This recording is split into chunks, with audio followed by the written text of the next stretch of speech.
Hello, what are you doing? Blindfolded archery. Have you tried it? No, I haven't. Is it good? Oh, it's great. You don't know what you're missing. From the truth and clarity of the ace, we're moving into a much darker part of the tarot this week. The Two of Swords is a card of tension and avoidance. Last week I talked about how the swords can be used to cut through confusion to get to the truth. Well, this week's card is the opposite. It depicts someone who is deliberately avoiding the truth so they won't have to confront it. According to Arthur Edward Waite, a hoodwinked female figure balances two swords upon her shoulders. This is yet another card where I really wish that Pamela Coleman Smith, who painted the Waite-Smith deck, had written her own account of the cards, because the image that we see is far removed from Waite's divinatory meanings. We'll get to those later, but let's just focus on Pixie's design for now. On the surface, the card looks quite similar to the High Priestess back at number 2 in the trumps. However, where that card depicted the Guardian of Hidden Truths, the Two of Swords shows someone who has closed themselves off from the truth and retreated into the safety of their own world. The waters in the background are choppy and unsettled, while the figure appears tense, with her arms crossed over her chest to signify that she's repressing her emotions. Rachel Pollack says one method of handling emotional problems or opposition is to push everything away beyond an emotional fence. If we let nothing approach us, then nothing can hurt us. Sometimes the swords can cut rather close to the bone. In a psychological sense, this card makes me think of attachment theory, in particular the avoidant attachment style. Why? What's she attached to? A brief history of attachment theory. Attachment theory is a psychological concept that concerns the relationships between people. It was conceived by British psychiatrist John Bowlby in the 1950s and researched further by American developmental psychologist Mary Ainsworth. The core tenet of attachment theory is that our relationships to other people in our lives are influenced by the bonds we make as infants to our primary caregivers. The idea is that the responses from our parents during our early years can contribute to the development of patterns we see in our social interactions as adults. These are broken down into 4 main styles: secure, which is characterized as trusting and forgiving; anxious, which can be patterns of relationship insecurities, jealousy, and fear of abandonment; disorganized, which can result in difficulty regulating emotions and a lack of empathy; and finally avoidant, where people can be distant and withdrawn, will avoid conflict, and may fear intimacy. Now, I haven't studied psychology, so my knowledge of this is very limited, but I have studied the tarot, and that's taught me to never take a fatalistic view of anything. Regardless of our past, I don't believe that anyone is doomed to repeat the same patterns of behaviour throughout their lives. My understanding is that you can go through different attachment styles, or you can be secure with one relationship and anxious with another, so it's seen as more of a tendency than a hard and fast rule. However, in the Two of Swords I can see the avoidant attachment style, where someone will not want to rely on other people or have people rely on them, especially in an emotional or intimate way. Whether that's due to a fear of rejection or discomfort from letting people get too close, it manifests itself in the same way. The blindfold is another important aspect of this card, and the first of 2 that we find in this suit, the other being the 8 of Swords. On that card, the blindfold represents confusion, while on the 2 it's been put there deliberately. The figure on the card is making a conscious decision to avoid thinking about something. Another comparison can be made to the Justice card back at number 11 in the trumps. If you've seen that video, you'll know that I talked about how the legal justiciar traditionally wears a blindfold to show that the law doesn't discriminate, but not on the tarot version. Rachel Pollack says we might compare the Two of Swords to Justice, whose number 11 reduces to 2. Justice carries 1 sword for a sharp mind, but she wears no blindfold, preferring absolute honesty. The Thoth card has a pretty straightforward image of 2 swords, but with a couple of daggers thrown in for good measure. On the tips we can see the symbols for the Moon and Libra, the astrological correspondences. Aleister Crowley says this suit, governing all intellectual manifestations, is always complicated and disordered. It is subject to change, as is no other suit. So he's talking about the uncertainties that can come along with deep thought and intellectual matters. In the centre of the card we see a rose, which is thought to calm the whole thing down a little. Crowley goes on to say, in the card appear 2 swords crossed. They are united by a blue rose with 5 petals. This rose represents the influence of the mother, whose harmonising influence compounds the latent antagonism native to the suit. Milo Duquette refers to the 4 Kabbalistic worlds of the human soul. We know that the swords exist in the world of Yetzirah on the Tree of Life, but those 4 worlds are mirrored in our soul. Who's an arsehole? You are, but that's irrelevant. In the Kabbalah, the intellectual world within us is called the Ruach.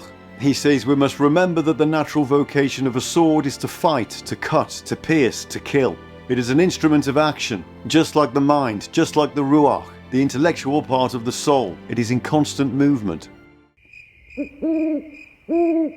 The Sforza of Marseille are up to their usual flowery and swordy antics, the Marseille card favouring the curved sword for this suit.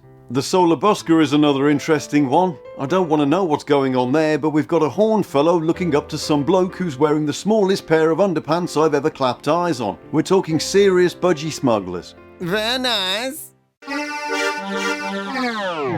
Vegetation 2 is fortunately constant at the sphere of the presented globe of 6. Right. Still, a few fine days can shine for its sad inhabitants. Good.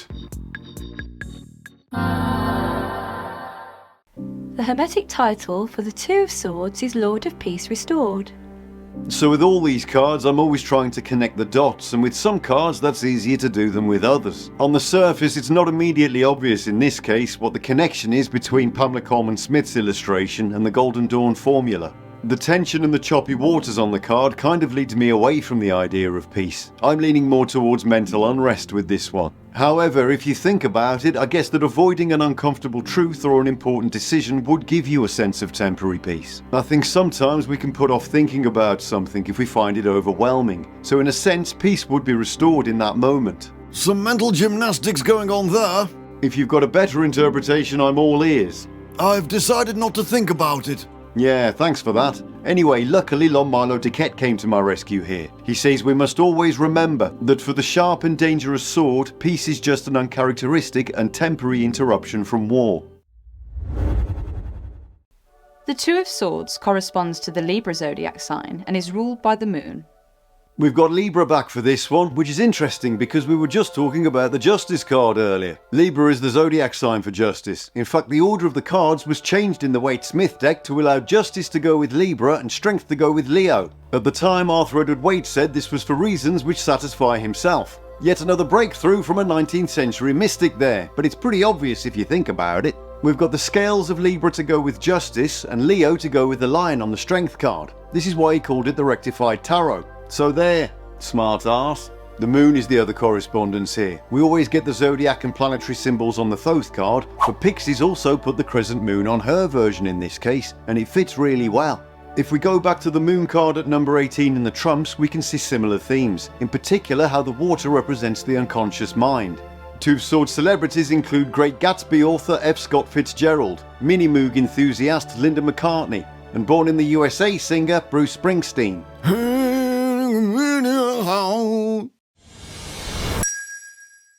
The Two of Swords resides in the world of Yetzirah and sits at the second sephira of Hokmah at the top of the Pillar of Mercy. We're back at Hokmah, but in the airy world of Yetzirah this time. Hokmah translates to wisdom, the cosmic father.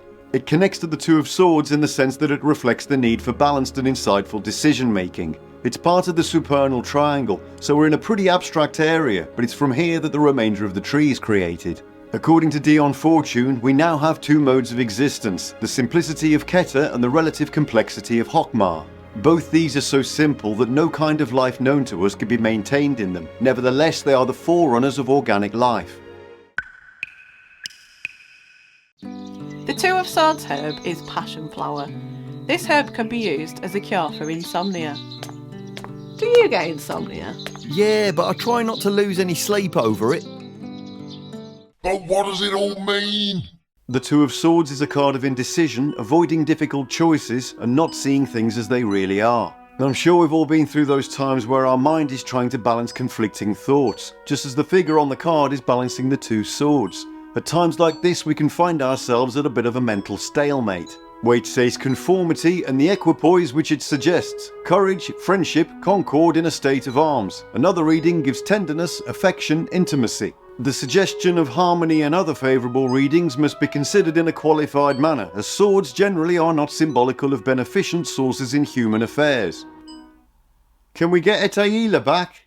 I think that Waite's description for this one is another case that illustrates how he wasn't entirely on board with the divinatory meanings of the cards. I'm going to come back to this later in the swords, but Waite described parts of the major arcana as being the legend of the soul, so he didn't really see it as a fortune-telling device. Occasionally, this can make his descriptions come across as almost arbitrary. In a way, you could look at the disconnect between the image and Waite's description as the opposing forces that are characteristic of this card. I've always looked at the tarot as a powerful psychological tool, so for me personally, I think the most important message of this card is that it's time to make that difficult decision and move on. Whether that's in a career or romantic sense or anything that's creating anxiety. As always, I also go along with Rachel Pollack's idea that it represents keeping people at a safe distance. She says the swords remain ready to strike anyone who tries to come close. They represent anger and fear, creating a precarious balance. The one wants to strike out, the other wants to hide, so the person remains tense between them.